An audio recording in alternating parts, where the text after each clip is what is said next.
So I wanted to talk about this plant here that's in front of me. This is a oak mistletoe, Phoradendron serotinum. It's interesting because you don't usually get to see it up close. This plant is poisonous. Ugh. It has poisonous sap. The leaves contain a poisonous substance.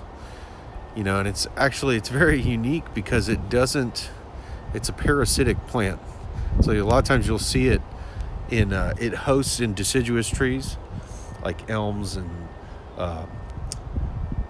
black cherries and laurel oaks and a few others that are sycamores that are native to Florida and the Southeast. It's a widely distributed plant all over the United States, but it doesn't have any roots of its own. It's a parasite.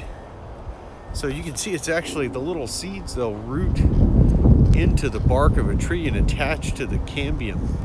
In this case, this is a drake elm or a Chinese elm here that it's in association with. And it's actually, growing like a branch out of this limb. So it's a parasite, so it literally will intercept the cambium flow. And you can see that the branch that it's attached to is definitely declining, to be sure. These trees always look like they're declining, in my opinion, which is why I hate that they're so commonly planted. But you can see it's sprouting some new growth actually out of this area here where it's infested.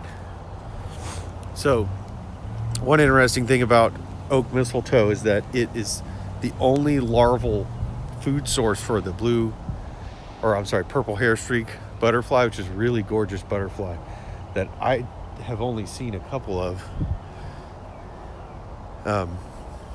in my time paying attention to these things in the wild. Never seen one in my landscape, but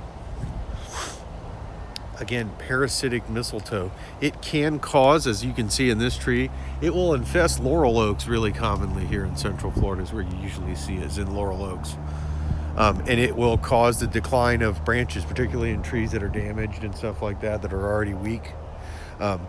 They'll remove it sometimes by literally cutting out the wood, cutting off the branch.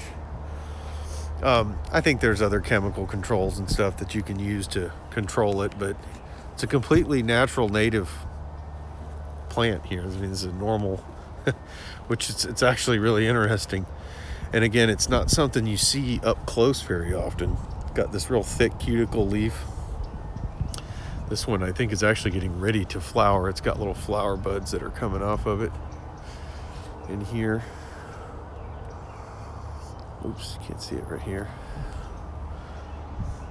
But yeah, Phoradendron serotinum. It's an oak mistletoe, parasitic mistletoe. And again, it is commonly associated with laurel oaks here in Central Florida. Oh look, I think there's another one on the other side of this plant here. Look, here's another one growing off of another branch here. Usually it's way up in the trees. You'll see a tree that has no leaves on it. And it'll have this real green little patch in the center of it, up on a branch, looks like a little ball. And that's what it is this parasitic mistletoe. So yeah, I think it's kind of cool. But yeah, that's the oak mistletoe, Phoradendron serotinum. Check it out.